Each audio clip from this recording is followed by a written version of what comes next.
ಯಾದಗಿರಿಯಲ್ಲೂ ಕೂಡ ಪ್ರಜಾಪ್ರಭುತ್ವ ದಿನಾಚರಣೆ ಸಂದರ್ಭದಲ್ಲಿ ಹೈ ಡ್ರಾಮಾ ನಡೆದಿದೆ. ಅಲ್ಲೂ ಕೂಡ ಘೋಷಣೆ ಕೂಗದೆ ಇದ್ದಿದ್ದಕ್ಕೆ, ಸಂವಿಧಾನ ಪರವಾದ ಘೋಷಣೆ ಕೂಗದೆ ಇದ್ದಿದ್ದಕ್ಕೆ ಹೈ ಡ್ರಾಮಾ ನಡೆದಿದೆ. ಸಂವಿಧಾನ ಪರ ಘೋಷಣೆ ಕೂಗದ್ದಕ್ಕೆ ದಲಿತರು ಆಕ್ಷೇಪ ವ್ಯಕ್ತಪಡಿಸಿದ್ದಾರೆ. ಜಿಲ್ಲಾಡಳಿತ ಹಾಗೂ ಸಚಿವರ ವಿರುದ್ಧ ಧಿಕ್ಕಾರ ಕೂಗಿದ್ದಾರೆ ಮುಖಂಡರು. ಚೆನ್ನಾರೆಡ್ಡಿ ವಿರುದ್ಧ ಸಂವಿಧಾನದ ಪೀಠಿಕೆಯನ್ನ ಓದುವ ವೇಳೆ ಜಿಲ್ಲಾಡಳಿತ ಒಂದ್ ಸ್ವಲ್ಪ ಎಡವಟ್ಟು ಕೂಡ ಮಾಡಿಕೊಳ್ತು. ಪ್ರಜಾಪ್ರಭುತ್ವ ದಿನಾಚರಣೆ ಕಾರ್ಯಕ್ರಮದ ವೇದಿಕೆಗೆ ಬಂದು ಆಕ್ಷೇಪ ವ್ಯಕ್ತಪಡಿಸಿದ್ರು. ನೋಡಿ,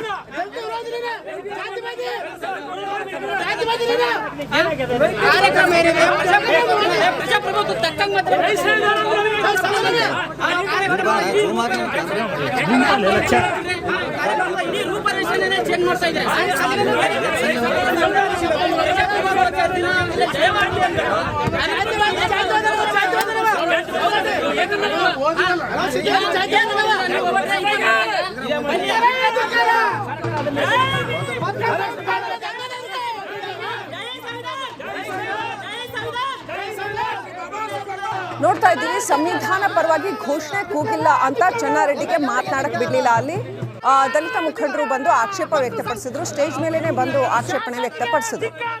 ಇವತ್ತು ಅಂತಾರಾಷ್ಟ್ರೀಯ ಪ್ರಜಾಪ್ರಭುತ್ವ ದಿನಾಚರಣೆ ಹಿನ್ನೆಲೆಯಲ್ಲಿ ಯಾದಗಿರಿಯಲ್ಲಿ ಈ ಒಂದು ಪ್ರಜಾಪ್ರಭುತ್ವ ದಿನದ ಆಚರಣೆಗೆ ಅದ್ದೂರಿ ಚಾಲನೆ ಕೊಡಲಾಯಿತು.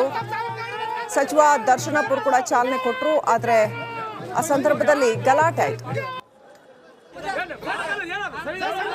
ಒಂದು ಕಡೆ ಸಂವಿಧಾನ ದಿನಾಚರಣೆ ಸಂದರ್ಭದಲ್ಲಿ ಸಿಎಂ ಪ್ರೋಗ್ರಾಂ ಬೆಂಗಳೂರಿನಲ್ಲಿ ವಿಧಾನಸೌಧದ ಎದುರು ಅವರಿಗೆ ಶಾಲ್ ಹಾಕಕ್ಕೆ ಹೋಗಿ ಯುವಕನೊಬ್ಬ ಸ್ಟೇಜ್ಗೆ ನುಗ್ಗಿದಂತಹ ಘಟನೆ. ಮತ್ತೊಂದು ಕಡೆ ಯಾದಗಿರಿಯ ಸಂವಿಧಾನ ದಿನಾಚರಣೆಯ ಒಂದು ಕಾರ್ಯಕ್ರಮದಲ್ಲಿ ಸಂವಿಧಾನ ಪರವಾಗಿ ಘೋಷಣೆ ಹೋಗಿಲ್ಲ ಅಂತ ಮುಖಂಡರಿಗೆ ಧಿಕ್ಕಾರ ಆಗಿರುವಂಥ ಘಟನೆ.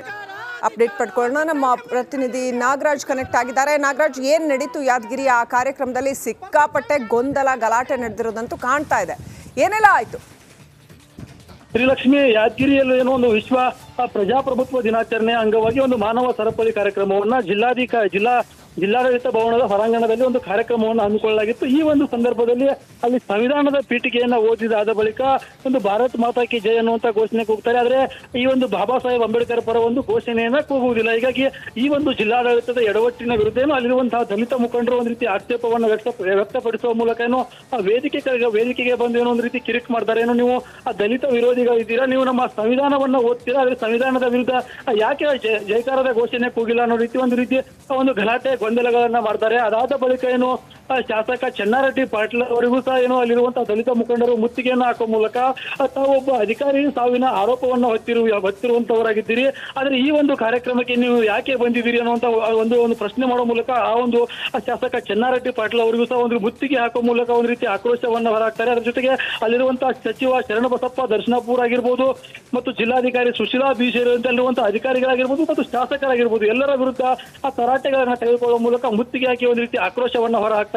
ಅದಾದ ಬಳಿಕ ಅಲ್ಲಿಂದ ಏನೋ ಸುರಕ್ಷಿತವಾಗಿ ಏನೋ ಶಾಸಕ ಚೆನ್ನಾರೆಡ್ಡಿ ಪಾಟೀಲ್ರನ್ನ ಜಿಲ್ಲಾ ಪೊಲೀಸ್ ವರಿಷ್ಠಾಧಿಕಾರಿ SP ಅವರ ನೇತೃತ್ವದ ತಂಡ ಏನಂತಂದ್ರೆ ಅವರನ್ನ ಕಾರ್ ಮೂಲಕ ಏನೋ ಅಲ್ಲಿಂದ ಸುರಕ್ಷಿತವಾಗಿ ಏನೋ ಒಂದು ಹೊರಗಡೆ ಕಳಿಸುವಂತ ಕೆಲಸವನ್ನ ಮಾಡ್ತಾರೆ. ಶ್ರೀಲಕ್ಷ್ಮಿ, ಥ್ಯಾಂಕ್ ಯು ನಾಗರಾಜ್ ಡೀಟೇಲ್ಸ್ಗಾಗಿ. ಯಾದಗಿರಿಯಲ್ಲೂ ಕೂಡ ಪ್ರಜಾಪ್ರಭುತ್ವ ದಿನಾಚರಣೆ ಸಂದರ್ಭದಲ್ಲಿ ಹೈ ಡ್ರಾಮಾ ನಡೆದಿದೆ. ಅಲ್ಲೂ ಕೂಡ ಘೋಷಣೆ ಕೂಗದೆ ಇದ್ದಿದ್ದಕ್ಕೆ, ಸಂವಿಧಾನ ಪರವಾದ ಘೋಷಣೆ ಕೂಗದೆ ಇದ್ದಿದ್ದಕ್ಕೆ ಹೈ ಡ್ರಾಮಾ ನಡೆದಿದೆ. ಸಂವಿಧಾನ ಪರ ಘೋಷಣೆ ಕೂಗದ್ದಕ್ಕೆ ದಲಿತರು ಆಕ್ಷೇಪ ವ್ಯಕ್ತಪಡಿಸಿದ್ದಾರೆ. ಜಿಲ್ಲಾಡಳಿತ ಹಾಗೂ ಸಚಿವರ ವಿರುದ್ಧ ಧಿಕ್ಕಾರ ಕೂಗಿದ್ದಾರೆ ಮುಖಂಡರು. ಚೆನ್ನಾರೆಡ್ಡಿ ವಿರುದ್ಧ ಸಂವಿಧಾನದ ಪೀಠಿಕೆಯನ್ನ ಓದುವ ವೇಳೆ ಜಿಲ್ಲಾಡಳಿತ ಒಂದ್ ಸ್ವಲ್ಪ ಎಡವಟ್ಟು ಕೂಡ ಮಾಡಿಕೊಳ್ತು. ಪ್ರಜಾಪ್ರಭುತ್ವ ದಿನಾಚರಣೆ ಕಾರ್ಯಕ್ರಮದ ವೇದಿಕೆಗೆ ಬಂದು ಆಕ್ಷೇಪ ವ್ಯಕ್ತಪಡಿಸಿದ್ರು. ನೋಡಿ,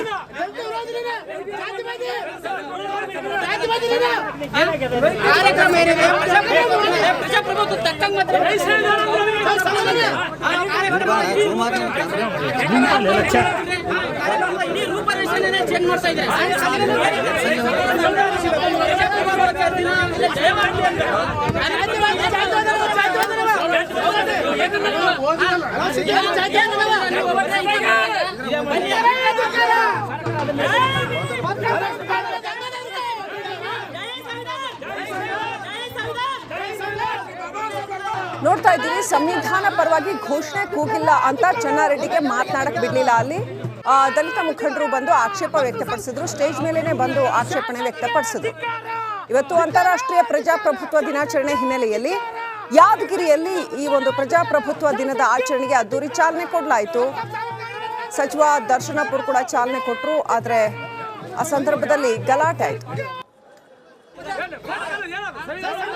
ಒಂದ್ ಕಡೆ ಸಂವಿಧಾನ ದಿನಾಚರಣೆ ಸಂದರ್ಭದಲ್ಲಿ ಸಿಎಂ ಪ್ರೋಗ್ರಾಂ ಬೆಂಗಳೂರಿನಲ್ಲಿ ವಿಧಾನಸೌಧದ ಎದುರು ಅವರಿಗೆ ಶಾಲ್ ಹಾಕಕ್ಕೆ ಹೋಗಿ ಯುವಕನೊಬ್ಬ ಸ್ಟೇಜ್ಗೆ ನುಗ್ಗಿದಂತಹ ಘಟನೆ. ಮತ್ತೊಂದು ಕಡೆ ಯಾದಗಿರಿಯ ಸಂವಿಧಾನ ದಿನಾಚರಣೆಯ ಆ ಒಂದು ಕಾರ್ಯಕ್ರಮದಲ್ಲಿ ಸಂವಿಧಾನ ಪರವಾಗಿ ಘೋಷಣೆ ಹೋಗಿಲ್ಲ ಅಂತ ಮುಖಂಡರಿಗೆ ಧಿಕ್ಕಾರ ಆಗಿರುವಂತ ಘಟನೆ.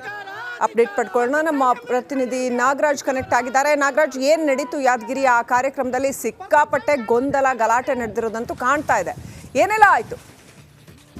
ಶ್ರೀಲಕ್ಷ್ಮಿ, ಯಾದಗಿರಿಯಲ್ಲಿ ಏನೋ ಒಂದು ವಿಶ್ವ ಪ್ರಜಾಪ್ರಭುತ್ವ ದಿನಾಚರಣೆ ಅಂಗವಾಗಿ ಒಂದು ಮಾನವ ಸರಪಳಿ ಕಾರ್ಯಕ್ರಮವನ್ನ ಜಿಲ್ಲಾಡಳಿತ ಭವನದ ಹೊರಾಂಗಣದಲ್ಲಿ ಒಂದು ಕಾರ್ಯಕ್ರಮವನ್ನು ಹಮ್ಮಿಕೊಳ್ಳಲಾಗಿತ್ತು. ಈ ಒಂದು ಸಂದರ್ಭದಲ್ಲಿ ಅಲ್ಲಿ ಸಂವಿಧಾನದ ಪೀಠಿಕೆಯನ್ನ ಓದಿದಾದ ಬಳಿಕ ಒಂದು ಭಾರತ್ ಮಾತಾ ಕಿ ಜೈ ಅನ್ನುವಂತ ಘೋಷಣೆ ಕೂಗ್ತಾರೆ. ಆದ್ರೆ ಈ ಒಂದು ಬಾಬಾ ಸಾಹೇಬ್ ಅಂಬೇಡ್ಕರ್ ಪರ ಒಂದು ಘೋಷಣೆಯನ್ನ ಕೂಗುವುದಿಲ್ಲ. ಹೀಗಾಗಿ ಈ ಒಂದು ಜಿಲ್ಲಾಡಳಿತದ ಎಡವಟ್ಟಿನ ವಿರುದ್ಧ ಅಲ್ಲಿರುವಂತಹ ದಲಿತ ಮುಖಂಡರು ಒಂದು ರೀತಿ ಆಕ್ಷೇಪವನ್ನು ವ್ಯಕ್ತಪಡಿಸುವ ಮೂಲಕ ಏನೋ ವೇದಿಕೆಗೆ ಬಂದು ಏನೋ ಒಂದು ರೀತಿ ಕಿರಿಕ್ ಮಾಡ್ತಾರೆ. ಏನೋ ನೀವು ಆ ದಲಿತ ವಿರೋಧಿಗಳಿದ್ದೀರಾ, ನೀವು ನಮ್ಮ ಸಂವಿಧಾನವನ್ನ ಓದ್ತೀರಾ, ಆದ್ರೆ ಸಂವಿಧಾನದ ವಿರುದ್ಧ ಯಾಕೆ ಜೈಕಾರದ ಘೋಷಣೆ ಕೂಗಿಲ್ಲ ಅನ್ನೋ ರೀತಿ ಒಂದು ಗಲಾಟೆ ಗೊಂದಲಗಳನ್ನ ಮಾಡ್ತಾರೆ. ಅದಾದ ಬಳಿಕ ಏನು ಶಾಸಕ ಚೆನ್ನಾರೆಡ್ಡಿ ಪಾಟೀಲ್ ಅವರಿಗೂ ಸಹ ಏನೋ ಅಲ್ಲಿರುವಂತಹ ದಲಿತ ಮುಖಂಡರು ಮುತ್ತಿಗೆಯನ್ನು ಹಾಕುವ ಮೂಲಕ ತಾವೊಬ್ಬ ಅಧಿಕಾರಿ ಸಾವಿನ ಆರೋಪವನ್ನು ಹೊತ್ತಿರುವಂತವರಾಗಿದ್ದೀರಿ, ಆದ್ರೆ ಈ ಒಂದು ಕಾರ್ಯಕ್ರಮಕ್ಕೆ ನೀವು ಯಾಕೆ ಬಂದಿದ್ದೀರಿ ಅನ್ನುವಂತ ಒಂದು ಪ್ರಶ್ನೆ ಮಾಡುವ ಮೂಲಕ ಆ ಒಂದು ಶಾಸಕ ಚೆನ್ನಾರೆಡ್ಡಿ ಪಾಟೀಲ್ ಅವರಿಗೂ ಸಹ ಒಂದು ಮುತ್ತಿಗೆ ಹಾಕುವ ಮೂಲಕ ಒಂದು ರೀತಿ ಆಕ್ರೋಶವನ್ನು ಹೊರಹಾಕ್ತಾರೆ. ಅದರ ಜೊತೆಗೆ ಅಲ್ಲಿರುವಂತಹ ಸಚಿವ ಶರಣಬಸಪ್ಪ ದರ್ಶನಪುರ್ ಆಗಿರ್ಬೋದು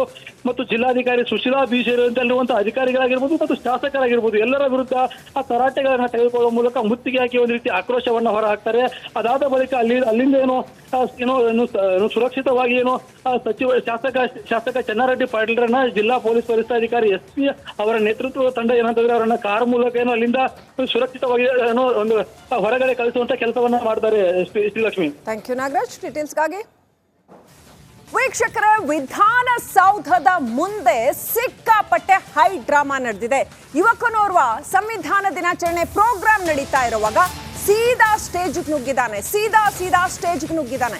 ಯಾಕೆ ಆ ಯುವಕ ಹಂಗ್ ಹೈ ಡ್ರಾಮಾ ಮಾಡ್ದ ಅನ್ನುವಂಥದ್ದು ಏನ್ ಕ್ರೇಜ್ ಇರುತ್ತೋ ತಲೆಯಲ್ಲಿ ಇದ್ದಕ್ಕಿದ್ದಂಗೆ ಸ್ಟೇಜಿಗೆ ನುಗ್ಬಿಡೋದು.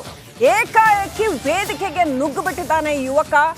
ಓಡ್ ಬಂದು ಸೀದಾ ಸ್ಟೇಜ್ ಮೇಲೆ ವಿಧಾನಸೌಧದ ಮುಂದೆ ನಡೀತಾ ಇರುವಂತಹ ಸಂವಿಧಾನ ದಿನಾಚರಣೆಯ ಕಾರ್ಯಕ್ರಮದಲ್ಲಿ ಸೀದಾ ನುಗ್ಗಿರೋದು ಸ್ಟೇಜ್ಗೆ. ಬಿಡ್ತಾರ ಪೊಲೀಸರು? ಸೆಕ್ಯೂರಿಟಿ ಇರಲ್ವಾ ಅಲ್ಲಿ? ನೋಡಿ ಏನಾಗ್ತಿದೆ ನೋಡಿ. ಧನ್ಯವಾದಗಳನ್ನು ಹೇಳಿ ಸ್ವಾತಂತ್ರ್ಯ ಸಂಗ್ರಾಮದ ದಿನ ಆಚರಣೆ ಮಾಡತಕ್ಕಂಥ ನಿಮಗೆ ಧನ್ಯವಾದಗಳನ್ನು ಹೇಳಿ ಸ್ವಾತಂತ್ರ್ಯ ಸಂಗ್ರಾಮದ ದಿನ ಎರಡು ದೃಶ್ಯಗಳನ್ನು ಕೂಡ ನೋಡ್ತಾ ಇದ್ರ. ಒಂದು ಆ ಯುವಕ ಏಕಾಏಕಿ ಸ್ಟೇಜ್ಗೆ ನುಗ್ಗಿರ್ತಕ್ಕಂಥದ್ದು, ಮತ್ತೊಂದು ಆ ಯುವಕನನ್ನ ಪೊಲೀಸರು ಭದ್ರತಾ ಸಿಬ್ಬಂದಿ ಬಂಧಿಸಿ ಕರ್ಕೊಂಡು ಹೋಗ್ತಾ ಇರುವಂತದ್ದು. ಹಿಂಗೆಲ್ಲ ಹೈ ಡ್ರಾಮಾ ಮಾಡಕ್ ಹೋದ್ರೆ ಪೊಲೀಸರಿಂದ ಒದೆ ಬೀಳುತ್ತಷ್ಟೇ, ಮತ್ತಿನ್ನೇನು ಬರೋದಿಲ್ಲ. ನೋಡ್ತಾ ಇದೀವಿ ದೃಶ್ಯಗಳಲ್ಲಿ ಅದನ್ನ. ಸಿಎಂಗೆ ಶಾಲು ಹಾಕೋಕೆ ಅಂತ ಸೀದಾ ವೇದಿಕೆಗೆ ಓಡ್ ಬಂದು, ಅದು ಒಂದು ರೀತಿನೇನ್ರಿ, ಹಂಗೆ ಯಾಕ್ರಿ ಮಾಡಬೇಕು? ಅಷ್ಟೊಂದು ಕ್ರೇಜ್ ಯಾಕೆ ಈ ಯುವಕರಿಗೆ ಅಂತ ಅರ್ಥ ಆಗಲ್ಲ. ಕಾನೂನು ಸುವ್ಯವಸ್ಥೆ ಪ್ರೋಟೋಕಾಲ್ ಏನಿರುತ್ತೋ ಅದನ್ನ ಫಾಲೋ ಮಾಡ್ಬೇಕಪ್ಪ. ರೈಟ್, ಇದನ್ನ ಸಿಎಂ ಕಾರ್ಯಕ್ರಮದಲ್ಲಿ ಭದ್ರತಾ ವೈಫಲ್ಯ ಅಂತ ಕೂಡ ನೋಡ್ಲಾಗುತ್ತೆ. ಯುವಕನನ್ನ ಪೊಲೀಸರು ಕರೆದೊಯ್ದಿದ್ದಾರೆ, ವಿಚಾರಣೆ ನಡೆಸಿದ್ದಾರೆ. ಕ್ಷಣ ಕಾಲ ವೇದಿಕೆ ಮೇಲಿನ ಗಣ್ಯರು ಗಾಬರಿಯಾಗಿದ್ದಾರೆ. ಯಾಕಂದ್ರೆ ಹೇಳಕ್ಕಾಗಲ್ಲ, ಯಾರು ಕಿಡಿಗೇಡಿಗಳಿರ್ತಾರೆ, ಏನು ಅಪಾಯ ಕೂಡ ಮಾಡಬಹುದು. ಮುಖ್ಯಮಂತ್ರಿಗಳಿದ್ದಂತಹ ಕಾರ್ಯಕ್ರಮ, ಮುಖ್ಯಮಂತ್ರಿಗಳಿಗೆ ಅವರದ್ದೇ ಆದ ಪ್ರೋಟೋಕಾಲ್ ಇರುತ್ತೆ, ಭದ್ರತಾ ವ್ಯವಸ್ಥೆ ಅವರದ್ದೇ ಆದ ಭದ್ರತಾ ವ್ಯವಸ್ಥೆ ಇರುತ್ತೆ, ಅದನ್ನ ಫಾಲೋ ಮಾಡ್ಬೇಕಾಗತ್ತೆ. ಹಾಗಿದ್ರೆ ಮಾಡಿಲ್ವಾ ಗೃಹ ಇಲಾಖೆ ಅನ್ನೋ ಪ್ರಶ್ನೆ ಹೇಳುತ್ತೆ. ಅದ್ ಹೆಂಗೆ ಆ ಯುವಕ ಸೀದಾ ಓಡೋಗಿ ಸ್ಟೇಜ್ ಹತ್ತಾನೆ? ಸಂಗ್ರಾಮದ ದಿನ ಆಚರಣೆ ಮಾಡತಕ್ಕಂಥ ನಿಮಗೆ ಧನ್ಯವಾದಗಳನ್ನು ಹೇಳಿ